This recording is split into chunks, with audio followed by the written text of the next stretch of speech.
Hello চিন্তাশীল listeners, কেমন আছেন আপনারা সবাই? আজকে আমাকে দেখা যাচ্ছে না, তবে শোনা যাচ্ছে শুধু। প্রথমেই ক্ষমা চেয়ে নিচ্ছি যে কোনো ধরনের ব্যাকগ্রাউন্ড নয়েজের জন্য, কারণ নয়েজলেস রুমটা সবসময় ব্যবহার করা সম্ভব হয় না, আর সেই অর্থে কোনো সাউন্ডপ্রুফ রুমও তো আমার নেই। তাই আজকে একটু অন্য জায়গা থেকে ব্লগটা করছি। আজকে আমি দুটো পক্ষের জন্য ব্লগটা করছি আসলে। প্রথম পক্ষ হলেন আপনারা, আমার চিন্তাশীল লিসেনার্স যারা, আপনাদের জন্য থাকছে একটি শিক্ষামূলক গল্প। আর দ্বিতীয় পর্বে যার কথা বলতে চাই সে হলো সুমন্ত, পশ্চিমবঙ্গের মোটিভেশনাল স্পিকার এবং ভ্লগার। সাথে সুমন্ত নামে ওর একটা ইউটিউব চ্যানেল আছে। ও মাত্র 24 ঘন্টা হলো একটা ভ্লগ আপলোড করেছে ইউটিউব, ওর নিজস্ব ইউটিউব চ্যানেলে একটা ভিডিও আপলোড করেছে। তো সেটার ব্যাপারে আমি ওর সাথেও কিছু কথা বলতে চাই এই আমার এই প্ল্যাটফর্মটি থেকে।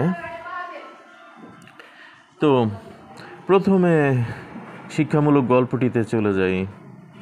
সো মাই চিন্তাশীল লিসেনার্স,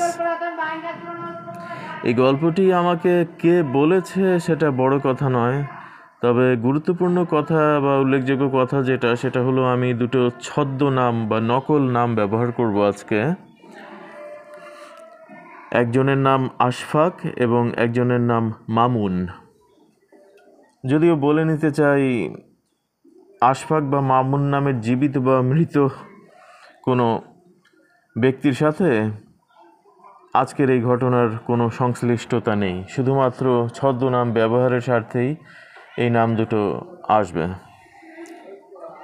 তো আশফাক ও মামুন প্রাপ্তবয়স্ক দুজন যুবক। আশফাক বিবাহিত। তো তাদের মধ্যে একটা বন্ধুত্ব গড়ে ওঠে। তারা আস্তে আস্তে নিজেদের অনেক কিছু শেয়ার করতে থাকে। তারা টের পায় তাদের মধ্যে চিন্তাভাবনা এবং রুচিতে বেশ কিছুটা মিল রয়েছে। So they had start to enjoy chitchat times. তারা নিজেরা এক হলে গল্প সল্প করতে পছন্দ করে, বিভিন্ন কিছু শেয়ার করতে পছন্দ করে। তবে এই বন্ধুত্বটা একেবারে ছোটোবেলার বন্ধুত্ব নয়, এটা অ্যাডাল্ট বয়সের বন্ধুত্ব।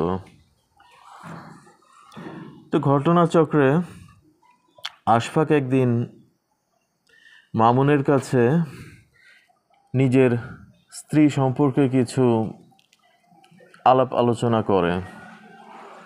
একটু কনফিডেন্সিয়ালভাবেই নিজের স্ত্রীর অনেক ব্যাপার স্যাপার আছে যেগুলো তার কাছে মনে হয় হিসাবে গড়মিল, সম্পর্কের ক্ষেত্রে হিসাবের ব্যাপারে গড়মিল, এটসেট্রা এটসেট্রা।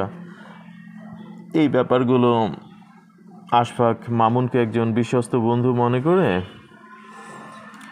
মামুনের সাথে ব্যাপারগুলো শেয়ার করে।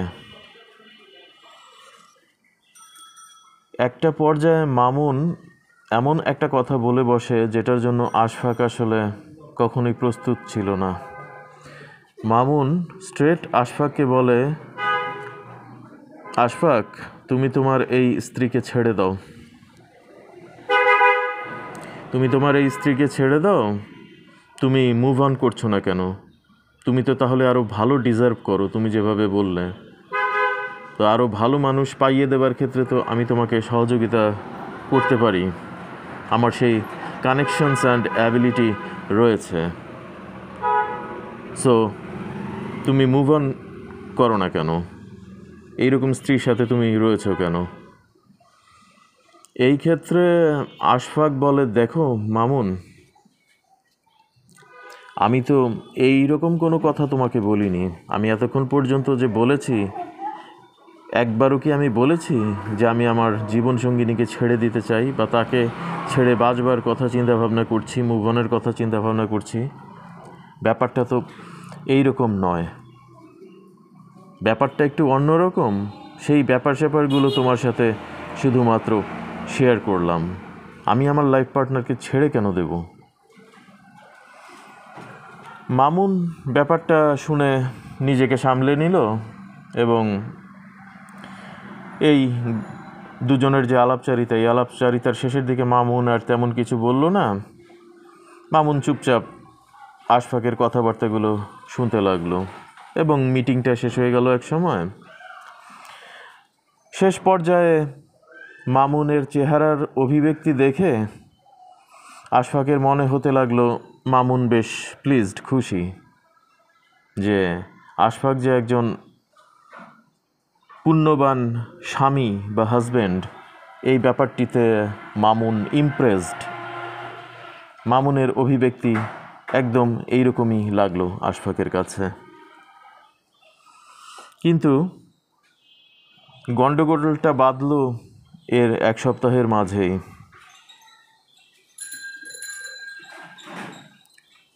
মামুন আশফাকের বাড়িতে যাওয়া আসা করত পরিচয়ের সূত্রে। মামুনকে দেখে আশফাকের মনে হতে লাগলো মামুনের যে স্ত্রী,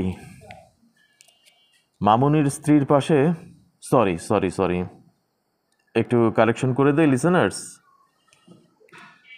আশফাকের মনে হতে লাগলো আশফাকের পাশে যে তার স্ত্রী, তাকে মামুন সহ্য করতে পারছে না। আসলে ব্যাপারটা এরকম যে মামুন কেমন যেন একটা এক্সট্রা সহানুভূতি এবং এক্সট্রা ইম্পর্টেন্স দেখাতে শুরু করলো আশফাকের স্ত্রীর প্রতি, এবং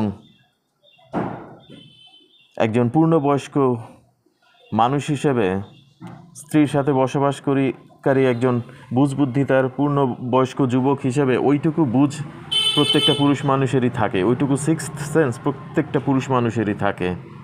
আশফাকের পরিষ্কার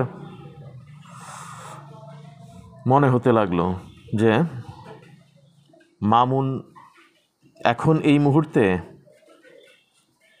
আশফাককেই সহ্য করতে পারছে না তার স্ত্রীর পাশে, অর্থাৎ আশফাকের বিবাহিতা স্ত্রীর পাশে আশফাককে মামুন সহ্য করতে পারছে না। এবং তার এই মেন্টালিটি, সে এখন এই যে মনোভাবটা সে পোষণ করছে, এটা সে না পারছে বলতে, না পারছে গিলতে, এই রকমের একটা সিচুয়েশন চলছে। আশফাক মামুনকে বাড়িতে আসতে নিষেধ করলো। ডিরেক্টলি তো কাউকে নিষেধ করা যায় না। আশফাক ব্যাপারগুলো অ্যাভয়েড করতে লাগলো, সে বাইরে দেখা সাক্ষাৎ করতে লাগলো মামুনের সাথে। এবং ধীরে ধীরে মামুন আশফাকের সাথে যেই বিষয়গুলোতে চুক্তিবদ্ধ হয়েছিল, সেই সমস্ত ব্যাপারগুলোতেই আশফাক টের পেল মামুন চুক্তিগুলো অস্বীকার করছে একটার পর একটা, এবং তার বাচন ভঙ্গি খানিকটা বদলে গেছে। মামুন আশফাককে প্রপোজাল দিতে লাগলো যে কিছু সাবজেক্ট আছে যেগুলো তুমি কম বোঝো, সেগুলোতে আমি বেশি বুঝি, সো এখানে তোমার সাথে আমার একটা বস আর চাকরের সম্পর্ক হবে। আমি বসের মতো তোমাকে যা বলবো, তুমি জাস্ট চাকরের মতো সেইটা, একজন সাবঅর্ডিনেটের মতো সেইটা তুমি পালন করবে। এবং এইটা নাকি আশফাকের ভালোর জন্য মামুন করছে। এইভাবে এই ট্রেনিংয়ের মধ্যে থাকলে নাকি ব্যাপারটা আশফাকের জ্ঞান বুদ্ধি খুলতে সুবিধাজনক হবে। এবং আশফাক আরও লক্ষ্য করলো, যেই মামুনকে সে এতদিন ধরে চিনত, এই মামুন সেই মামুন নয়, অন্যরকম একটা পার্সোনালিটি ট্রানজ্যাকশন হয়েছে এখানে। মামুন মাঝে মাঝেই অশ্লীল শব্দ এবং বাক্য ব্যবহার করছে তার সাথে কথা বলতে। নরকের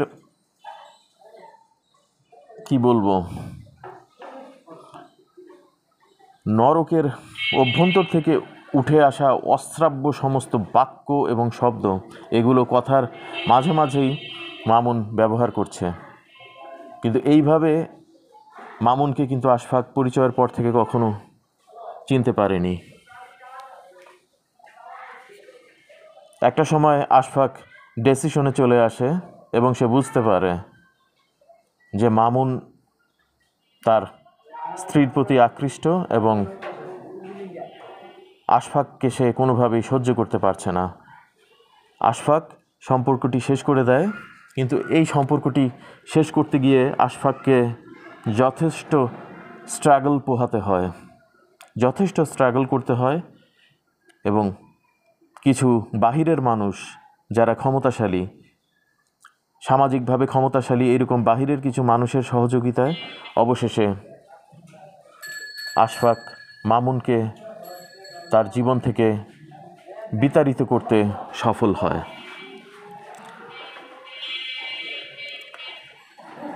মাই চিন্তাশীল লিসেনার্স, এখানে মোরাল অফ দ্য স্টোরি কি? বাহিরে থেকে অনেক সময় অনেক কিছু দেখা যায় না, বোঝা যায় না। আমরা নিজেদেরকে মডার্ন বানাতে গিয়ে, আলট্রা মডার্ন বানাতে গিয়ে ধর্মীয় দায়রা যেটা, সেইটা বর্ডার লাইন যেটা, সেইটা অনেক সময় ক্রস করে ফেলি। কিন্তু এই ব্যাপারগুলোতে সচেতন থাকা উচিত। আশফাক শুধু 48 ঘন্টা ধরে ভেবেছে যে আমি যেই মামুনের সাথে পরিচিত হয়েছিলাম, মিশেছিলাম, এই মানুষকে তো আমি আমার পর্যবেক্ষণশীল চোখ দিয়েও এক মুহূর্তের জন্য কখনো ভাবতে পারিনি এই ধরনের নিচু পর্যায়ের একজন মানুষ এই মামুন।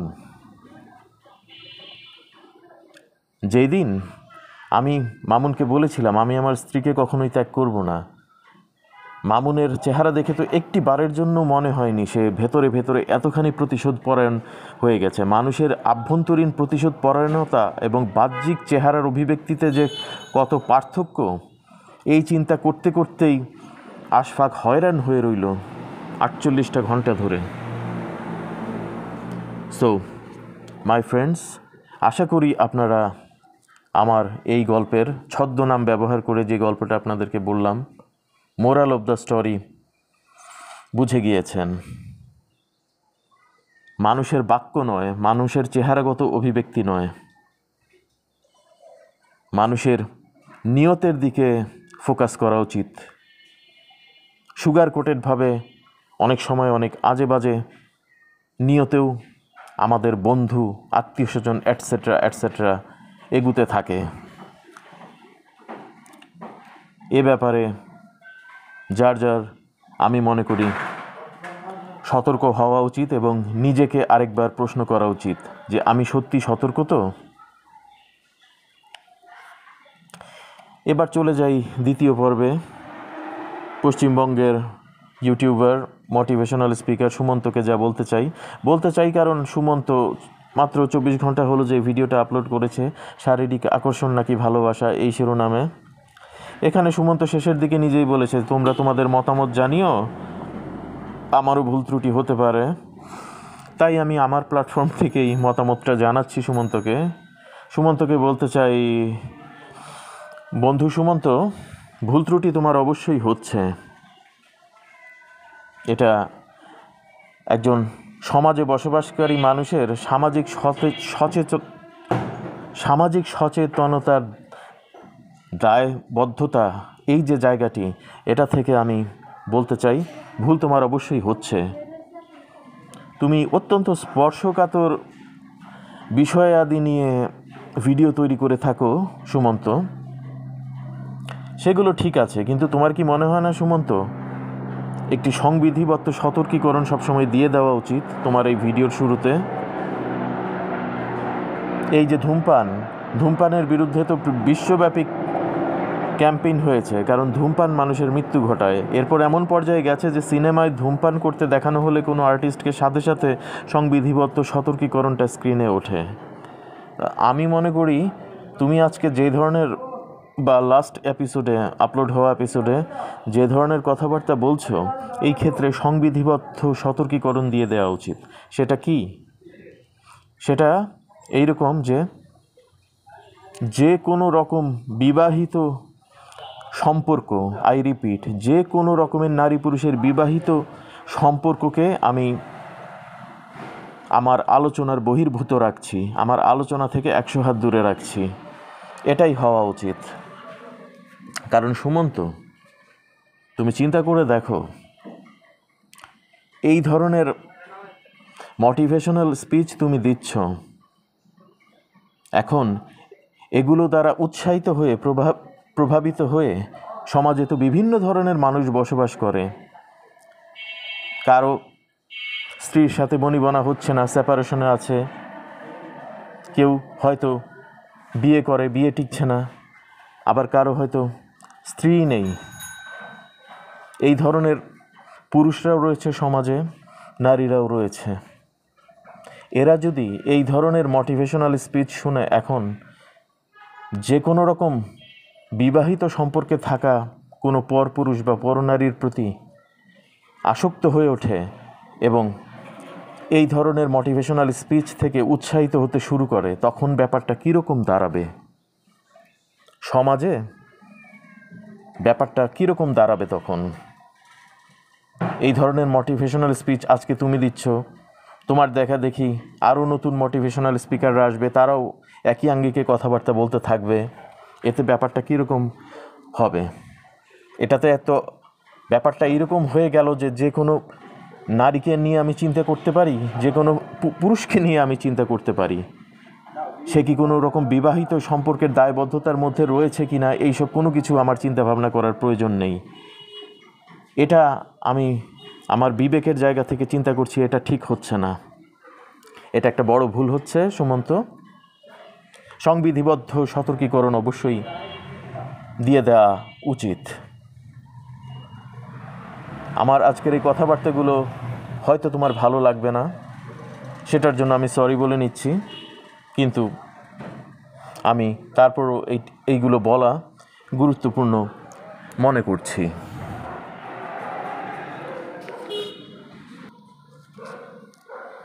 তোমার ভিডিওর বক্তব্য একদম ঠিকঠাক রয়েছে, বক্তব্যে তুমি যেটা বোঝাতে চেয়েছো সেখানে কোনো ভুল নেই, সেখানে সব কিছু ঠিকঠাক আছে।